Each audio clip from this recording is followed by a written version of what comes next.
جو خرچ کرتے ہیں تو نہ فضول خرچی کرتے ہیں اور نہ بخل، بلکہ ان کا خرچ دونوں انتہاؤں کے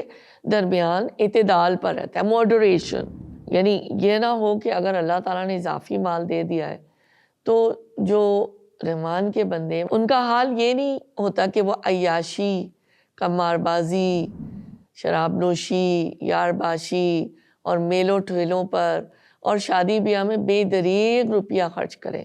اور اپنی حیثیت سے بڑھ کر اپنی شان دکھانے کے لیے ویزا، مکان، لباس اور تزئین و آرائش پر دولت لٹائے چلے جائیں. نہ ان کی کیفیت یہ ہوتی ہے کہ ایک زر پرست آدمی جو اپنے ماں سے بہت محبت کرتا ہے پیسہ جوڑ جوڑ کر رکھے،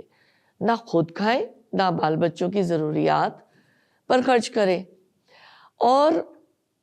نہ کسی بھلائی کے راستے پر، کسی راہ خیر میں کھلے دل کے ساتھ جو ہے وہ خرچ کرے. یعنی جو ہم جس کو کہتے ہیں نا انفاق فی سبیل اللہ، اللہ کی راہ میں دینے کے لیے.